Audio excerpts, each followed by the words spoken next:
بدلہ لینے میں رب فرماتا ہے یہ تمہاری زندگی ہے. یہ کیسے زندگی ہے؟ بدلہ لینے میں تو کسی کی جان جا رہی ہے، اس میں زندگی کیسے؟ اگر بھائی ہم خون کا بدلہ خون لیں گے تو سامنے کا قتل ہوگا، تو اس میں زندگی تو نہیں ہوئی.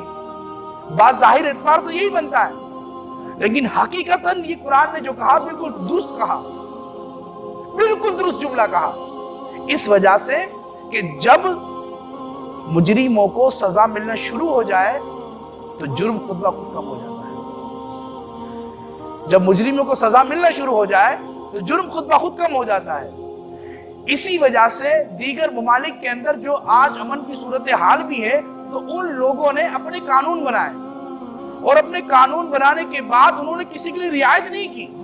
ہمارے یہاں تو کوئی بڑا ہو تو اس کے لیے کوئی بولنے والا نہیں.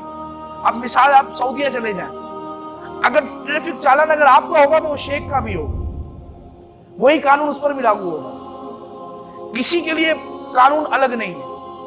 تو جب تک قانون سب کے لیے یکساں نہیں ہوگا اور جب تک قانون پر سزاؤں پر عمل درآمد نہیں ہوگا تب تک جرم بڑھتا رہے گا. آپ دیکھ لو نا، خیرات کتنی بڑھتی گئی، کتنی بڑھتی گئی. ہر سال بانٹنے والے بڑھ جاتے ہیں، راشن کبھی دیکھ لو کتنے لوگ اور بانٹنے والے بڑھ جاتے ہیں، لیکن لینے والے کم کیوں نہیں ہوتے. تو آج اس بات کو ذہن نشین کر لیں کہ اگر ترقی ہوگی یا معاملات اچھے ہوں گے، حالات پرامن ہوں گے، تو سب سے بڑی اس کی جو وجہ ہے نا، سب سے بڑی وجہ وہ یہی ہے کہ غربت خیرات سے نہیں انصاف سے ختم ہوتی.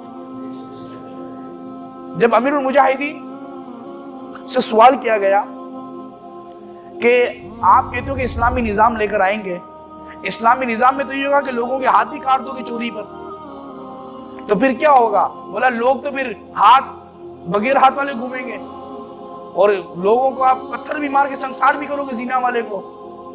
تو امیر المجاہدین نے کتنا خوبصورت جواب ارشاد فرمایا. آپ نے کہا جب ہم چور کے ہاتھ کاٹیں گے تو چوری پھر تیرا باپ کرے گا.